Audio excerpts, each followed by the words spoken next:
ดเดพี่น้องอึ่งมีอีกแล้วฝนตกทางอึ่งสบายดีเด้อพี่น้องวันนี้เสาหงกะสิพาไปเลาะตลาดเนาะเอาแบบใดสิพาไปเลาะตลาดเนาะพี่น้องไปเบิ่งของอยู่ของกินว่ามีหยังแหน่เนาะเสาหงกับบ่ได้พาเลาะตั้งแต่โดนแล้วตอนนี้ก็ค่ำแน่แล้วเนาะสิพาไปเบิ่งก็มีเสียงเพลงแน่เนาะพี่น้องบางเทื่ออาจสิมีแทรกซ้อนเข้ามาเล็กๆหน่อยเทื่อก็เสียงดังเนาะเพราะว่าเจ้าเปิดเบิดมื้อเสียงดังแฮงเนี่ยสมมุติว่าสิพาไปเบิ่งเนาะอันมื้อก่อนน่ะเห็นอึ่งพี่น้องอึ่งเข้าฝนตกแล้วมันก็ออกเนาะแต่ว่าบ่ฮู้ว่ามันยังบ่หรือว่าจังได๋เดี๋ยวสิไปอัปเดตให้เบิ่งเนาะไปเบิ่งนำกันเลย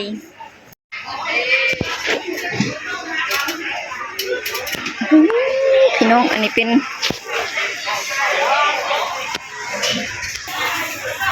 ็นไข่หมดแดงแล้วก็หน่อไม้หน่อไม้ก็หลายไป15เลาะทางนี้เอาน่ะขึ้นสวดหูเมื่อแล้วก็ยังบ่ได้ให้เงินเจ้ายังบ่ได้ให้เงินเจ้าแล้วก็ขึ้นสวดหูเมื่อลงทีบเลย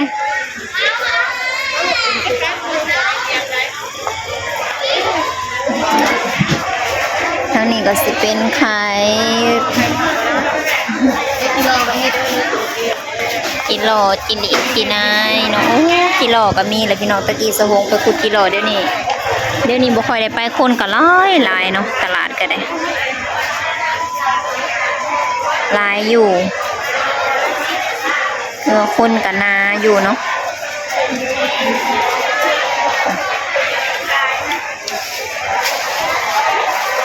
ไปเลาะเบิ่ง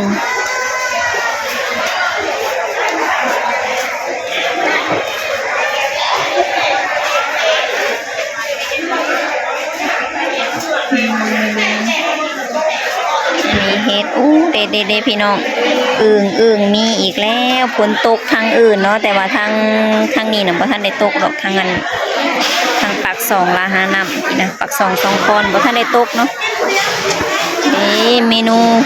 แซ่บนัวเนาะพี่น้องติตะแพงเห็ดคอสันกุดุดอยู่ดงเลย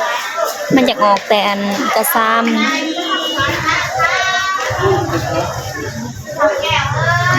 คนก็หลายอยู่เด้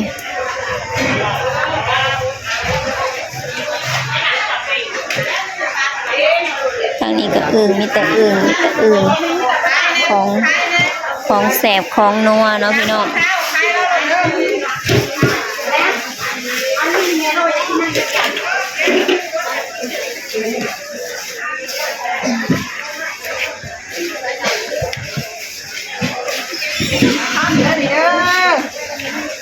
สงก็บริถามว่าอึ่งโลเท่าใดเดียวกัน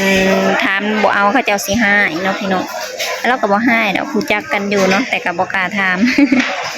อันนี้ก็เป็นวาย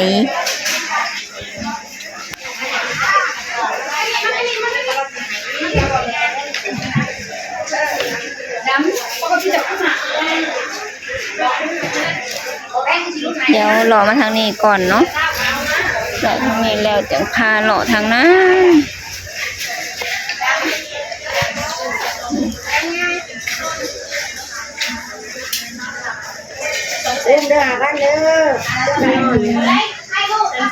อันนี้วายนี่แบบแก่แล้วก็มีเนาะพี่น้องอันนี้หอยจุทางนี้ก็เจ้าก็ขายหน่อไม้เนาะหน่อไม้ดองเอามาเฮ็ดสินยาวไปหอดพุ่นทั้งพุ่นก็สิเป็นบนเขาจะจอดรถเนาะบ่อนจอดรถมอไซค์พี่น้องก็บ่พาเลาะไปดอกมันไกลโพดสิพาอยู่แต่ซ้ำนี่เนาะ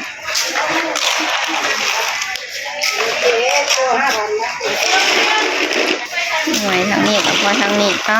คนแมงวังสร้างเนาะพี่น้องอันนี้มันแก้วพี่น้องไว้ก็มีไว้อันปุ่มไว้มันเป็นไว้ใหญ่เนาะไว้อันน่ะ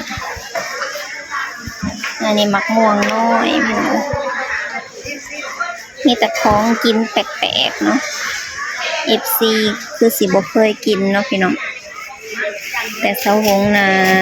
เคยกินอยู่ก็บ่ค่อยมักปานใดเนาะหน่อไม้กับหน่อไม้ใหม่แมงง่วงสร้างบอนอื่นบ่ฮู้ว่าเอิ้นจังไดเนาะแต่อยู่บ้านเสาหงอยู่พี่น่ะเอิ้นว่าแมงง่วงสร้างโอ้หน่อไม้อันนี้ก็สิเก่าแน่เนาะอันนี้ปลาคอ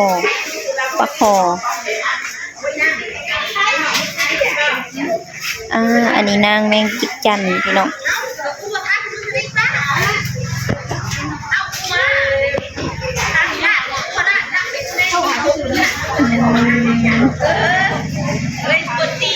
หน่อไม้กุ้งปูปลานาน้ำลายผักจีหล่อจีนายโอ้ยไข่หมดแดงกะงามอาเรียรอ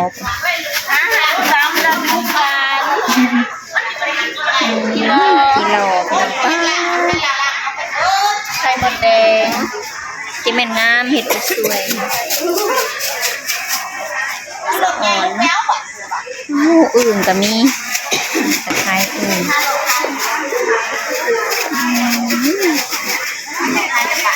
ใส่ขี้ดินนำเนาะมันจังอยู่ได้ดนคนตกทางอื่นแล้วมันเกิด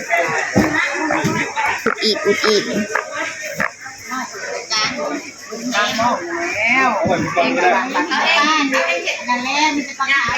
กันนี่แหละ อันนี้ปลาหลายค่ะอันนี้เขียดน้อย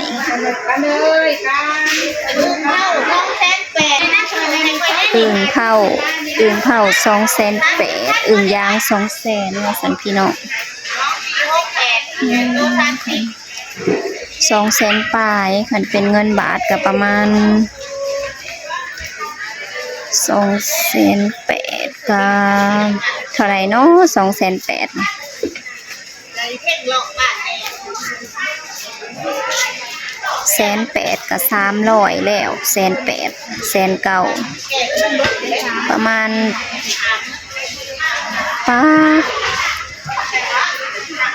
อันเกือบ500พี่น้องโลนึงนะเกือบ500 บาทประมาณ400ปลาย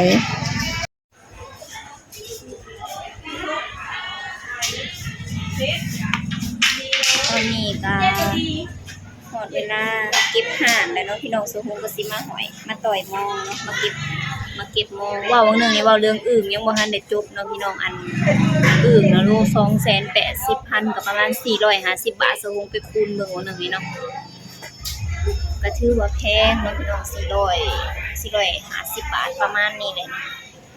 มันดีถึง288,000พี่น้อง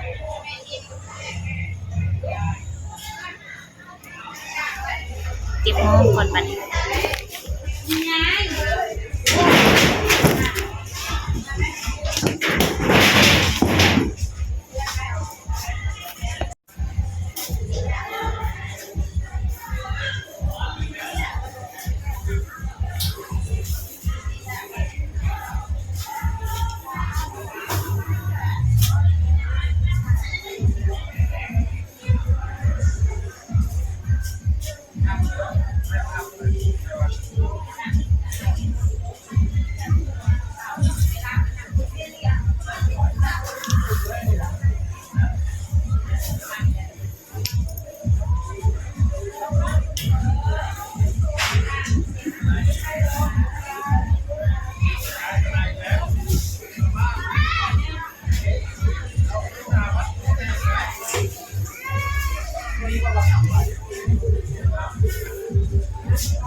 เ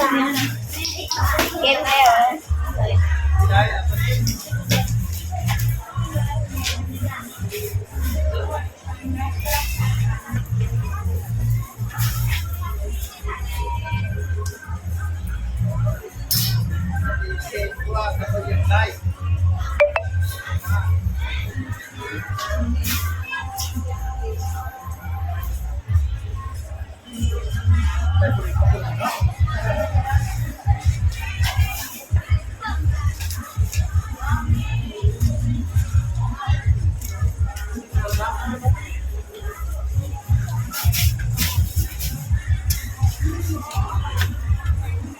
ขอลาไว้ซ้ำนี้เด้อพี่น้องสบายดีมันมีเสียงเพลงเนาะสวงก็บ่อยากอันถ่ายบันไดคันถ่ายก็สิได้ตัดออกเนาะ